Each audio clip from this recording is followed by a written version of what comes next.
Hey guys, I am so excited for this week's interview.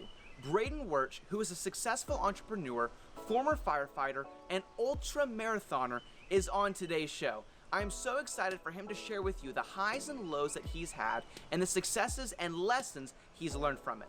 Tune in. Hey guys, I am so excited for today's episode because I'm here with Braden Wuerch, who is a ultra runner, entrepreneur, former firefighter, and today we're going to talk to you guys about the successes he's had, the ups and downs, and really excited to just dive right into this. Happy to be here. So Braden, explain to them a little bit about what you do now, and we'll kind of backtrack in a little bit about how you got here. Yeah, so right now professionally, I'm an e-commerce and digital marketing consultant. So I help small businesses, individuals with their Facebook ads, helping them everything with the branding side, create their own e-commerce business. And then a passion project is I help train people on the strength and endurance side as well. And that comes from all the ultra marathons I've been doing as well. Right. So tell them a little about the ultra marathons. Like when you mean ultra marathon, you're not talking about just like a regular marathon. Right. But it's like crazy. Yeah. Like, just letting you guys know, best you'll ever see me do is a 5K, maybe a 10K. You can do more than that. Yeah, so ultra marathon is anything longer than a typical marathon, which is 26.2 miles. Okay. So really, they've got ultra marathons that really push the limit. So I've done multiple 50Ks, which is 31 miles, and then I've done a 50 miler, and then right now I'm in the prep for another 50 miler coming up in a few months.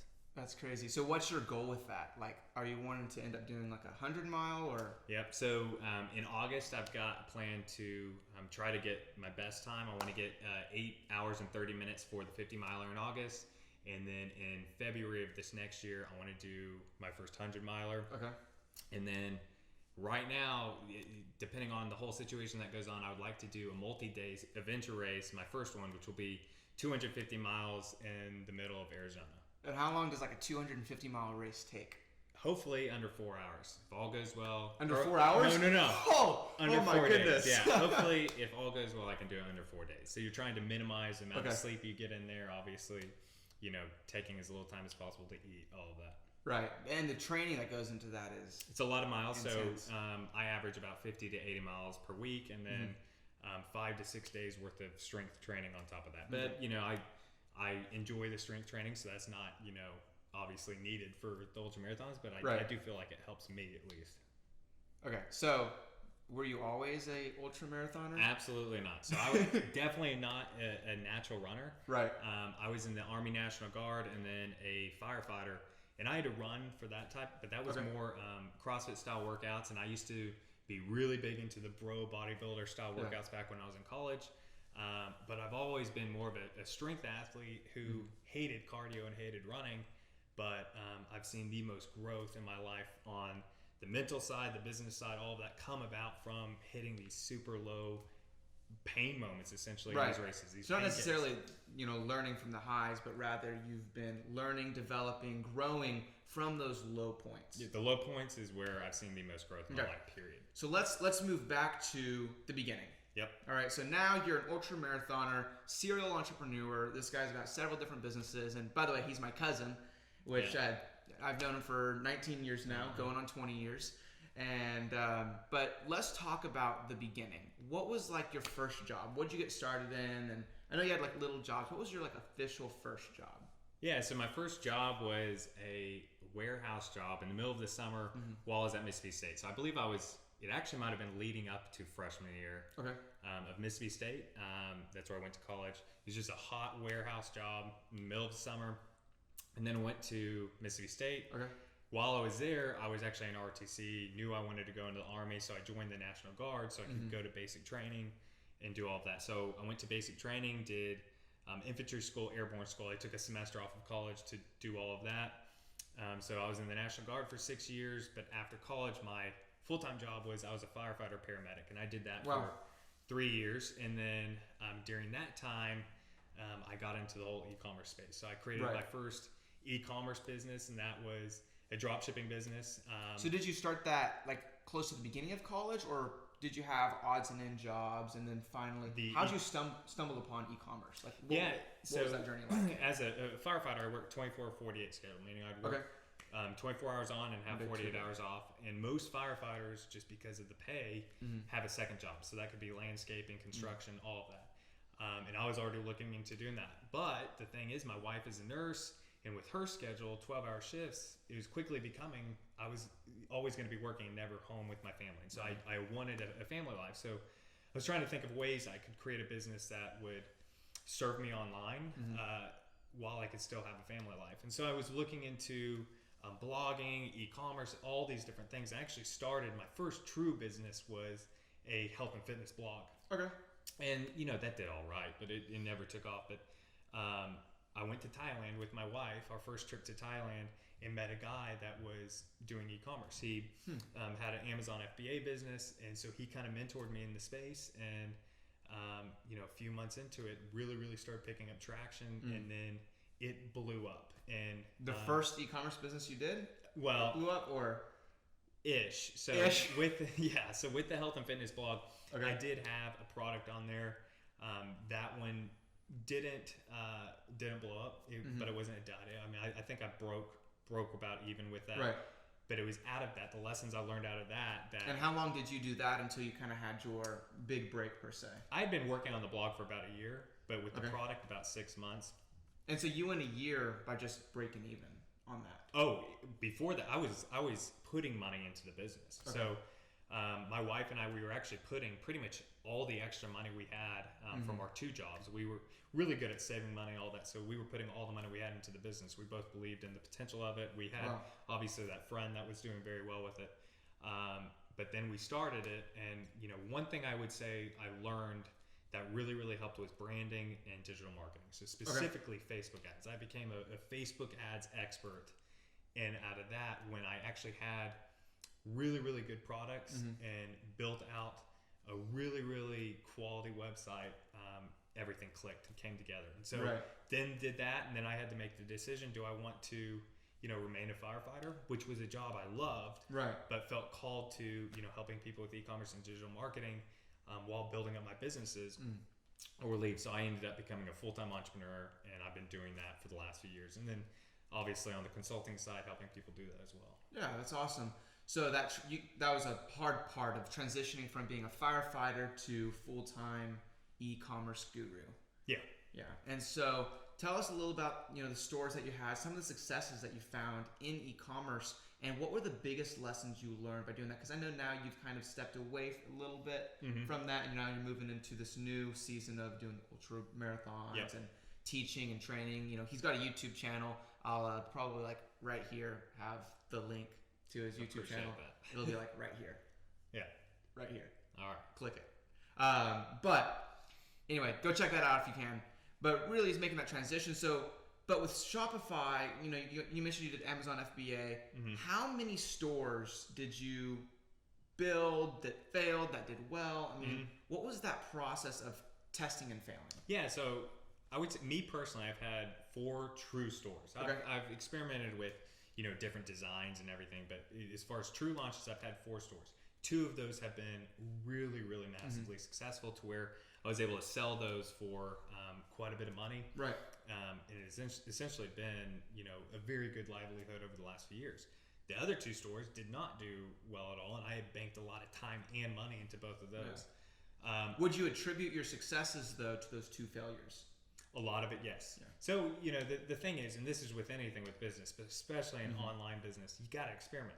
The way I've learned Facebook ads is experimentation, seeing what works and what doesn't work. And you've got to, at least on the Facebook ad side or Google ad side, the marketing side, you got to put money in it. You got to put some skin in the game, and you really lean into your failures, lean into what doesn't work, and learn that, take that as a lesson. And really, on the e-commerce side, what works is you got to split test everything. A/B test everything out there. A/B test everything from your branding. A/B test everything from your marketing. And then what you're doing is you're essentially, finding out the most optimal thing for what's going to work. Right. So I know if you go on Instagram or Facebook, you always see these people that are selling courses to do Shopify, Amazon FBA, teaching them what the secrets to that success is. But everybody's got their own secret. Yeah. Right. So that's what I've had a problem with the space for a while now is you have a lot of snake oil salesman, right. Teaching how to do things. And so that's one of the reasons why, especially over the last year, I still help people one-on-one, but I'm very selective on who I help. People that, I actually truly believe, can really make this work, and are willing to put in the time and the effort. But, one big problem with this space is that all these people are selling their secrets and all this when, it's all about truly creating a business. And the way you did it was just testing and failing. But I always had a couple mentors, right? Yeah. So my dad, who is, CEO of multiple companies, he's, taking a company public, right. That's what I grew up with. So when I got into this space, I was not following, online courses, anything like that. I had, the mentor on the Amazon FBA side, and then I had people like my dad. I came at it from, brand is so important. You got to build a brand, and you got to have a product that actually provides value. Right. What's being sold now is, you just get this winning product, you mark up the price a little bit, you ship it over from China, and you're now going to be a millionaire. And pay $2.99 to figure out what my winning product is. You've got all these gurus that are selling courses for $9.97. That's the magic number, $9.97, and the value they're providing. Trust me, I've been into I've had access to several of these courses, and there are some great teachers out there, but the vast majority right now are just snake oil salesmen, and so that's where the space right now, not just Shopify dropshipping, make money online space. It's not a get quick scheme.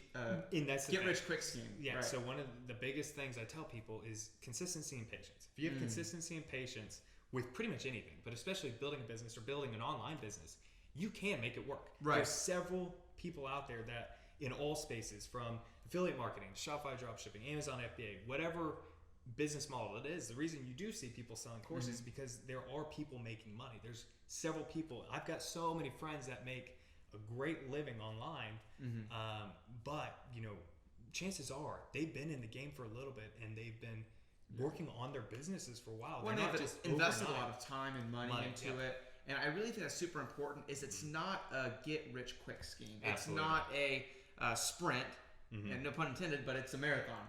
Or in your case, an ultramarathon. And so taking the lessons that you've learned from running and translating that into business, into starting your own business, what would you say is the most important thing in, you said persistence, being consistent and being patient. What would you say is the most important part about starting your own business with that idea of it's a marathon, not a sprint?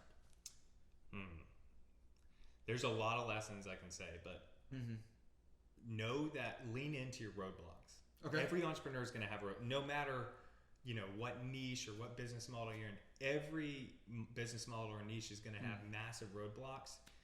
So many people hit those roadblocks, or they'll get knocked down enough times that they quit. The big point is, you got to keep pushing through those. It's the people that essentially haven't been able to pay their rent, but they still keep pushing, or the people that keep getting roadblocks and don't know how they're going to push through. You could have a problem with Facebook ads. Your Facebook ads account could get deleted. It's finding out the solutions to that and keep pushing on. You're always going to have roadblocks, and the roadblocks, if you are having a successful business and your business is growing, your roadblocks are only going to become bigger. You're only going to have bigger problems. Is being able to go through that. And what happens with most people, not just on the business side, I've seen this on the fitness side as well, especially with ultra running, is people get knocked down enough or go through enough pain that they quit. It's are you able to push past that pain? Yeah. And it's the same thing with business. Are you willing to take those low moments, take the adversity, and use that tension to propel yourself through to that next phase? And so you would say that a lot of these people that are doing e-commerce or business, or especially like in ultra running, it's pushing through the pain, it's pushing through the failures, the obstacles, and that's really what makes that, and having realistic expectations. Okay. Like, it's not, like I said, there's a lot of people making really, really good money, but expecting to do it next week, like a lot of really, and it's the problem is too, it's saturated with a lot of really, really young kids that are promoting, having a Lamborghini in a week. That doesn't happen. there might be one person out of 10,000 that does that, but for most people, it's having patience and having the realistic expectations. And that's where I tell people, don't chase a dollar bill. Chase actually doing something that, one, you're passionate about, and actually provides value to other people. So if you're putting out an actual great product and you're passionate about building up your brand, that's where it's going to come out of, but you're actually enjoying the process. One of the mistakes I made in the beginning was I was chasing the dollar bill so much. When I was a firefighter, it was all about helping people. And when I started seeing the money come in, I quickly got swept up with it. And, instead of enjoying the process, it was all about the end result. I wanted to make this number. I wanted to make this number.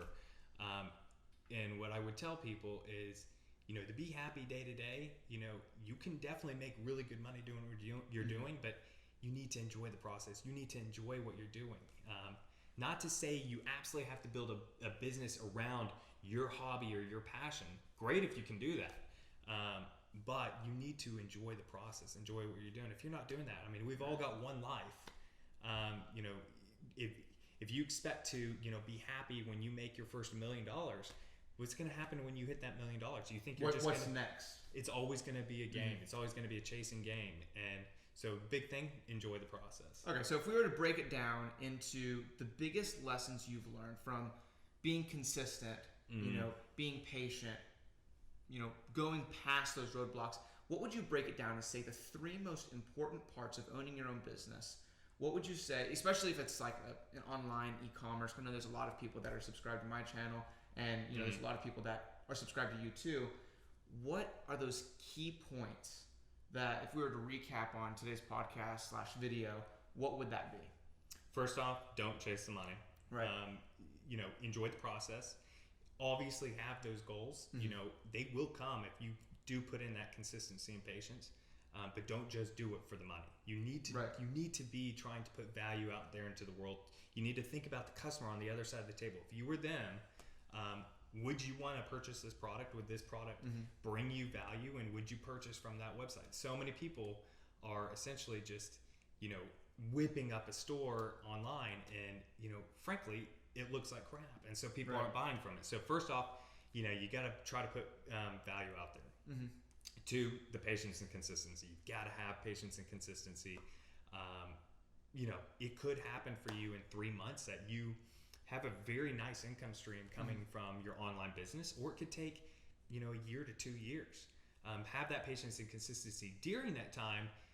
And this is what I would say, point number 3, split test everything. Be willing to experiment and test. And once you do that, you're going to find out exactly what works and what works best. Yeah, that's awesome. That's super fantastic. And I really appreciate all those lessons that you've shared and everything. I hope everybody that is listening to this, watching this, got to take a piece of information from all of that.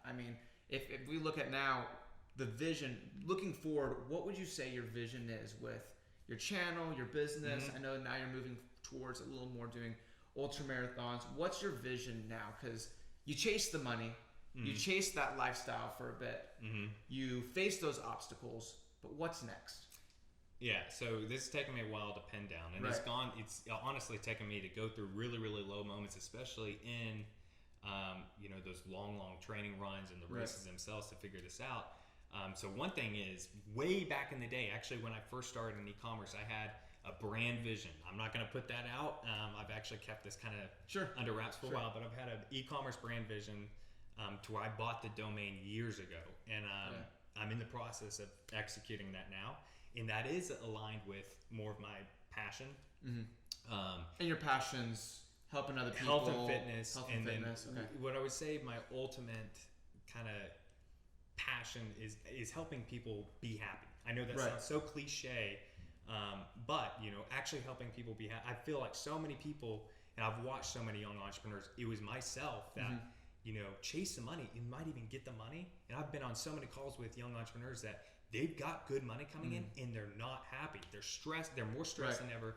So helping people be happy, and where that comes out of is I found the greatest happiness and peace by going through those deep pain caves in ultra marathons. So, and that's not saying everybody has to be an ultra runner. I'm not saying that at all, but the lessons and principles apply. Doing something hard consistently. There's value to, putting yourself into really, really hard challenges that forces you to grow. And so for me, that's been ultramarathons, but for other people it can be all things, but really, really helping people, physically know how to train for things like that. And then have the mentality to push themselves through these deep, long pain caves, because that's where the growth comes. That's absolutely fantastic. Yeah. Well, thank you so much, Braden, for sharing all that. I really appreciate you coming on the show. Yeah. And happy to be here. That was a ton of useful information, and I'm really excited to get this out. So thank you so much. Yeah. All right.